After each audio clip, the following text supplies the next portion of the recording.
Aloha, my name is Chris Coughlin, and this is my final project for EET 402 Capstone project. And my project is a four-way traffic light circuit board. And I had to utilize quite a bit of components to complete this.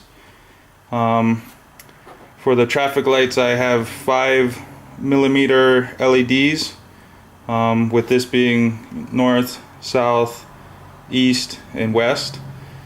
And then for the timing circuit, I'm utilizing the 555 timer and the 4017 counter, decade counter.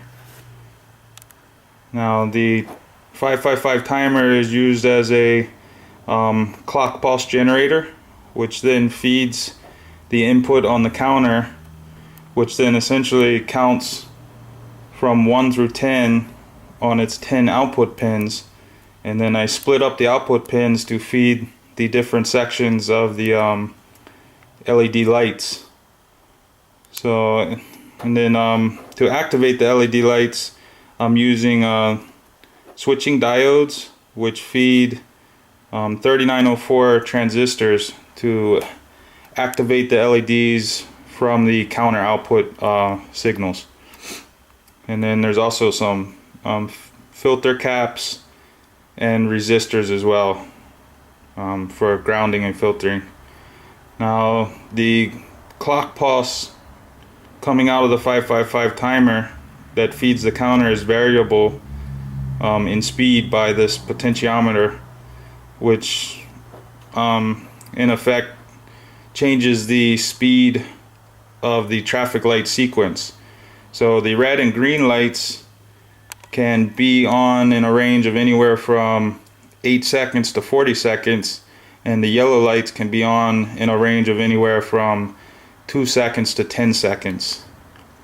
So I was able to find most of these components at my current workplace, luckily, due to a lack of resources in a remote location like mine.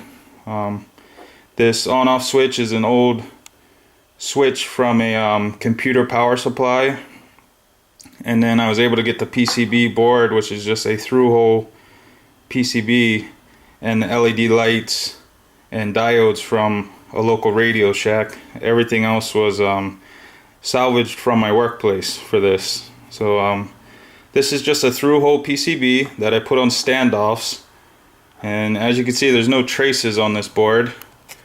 So all of these wires and conductors are actually my circuit board traces. So it looks very neat and organized on the top, but underneath it was pretty difficult to get all of these conductors underneath of this small circuit board.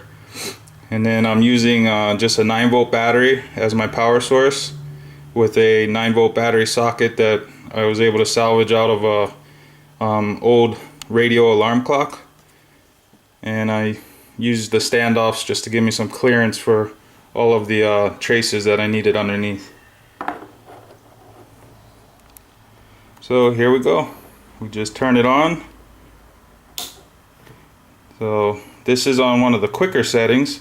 So you have north and south red, east west green, and then it steps through to the yellow, and then switches to north south green and east west red, and it will continue through this process as if you have two-way traffic north and southbound and two-way traffic east and westbound.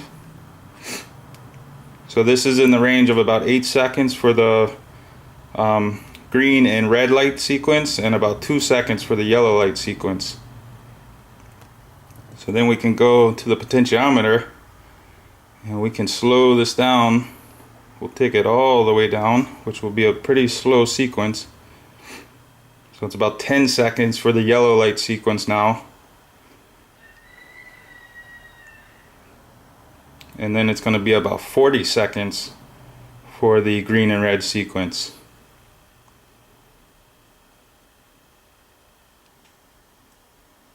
So I found that there's many applications for the 555 timer in combination with a decade counter like the 4017 counter that I'm using.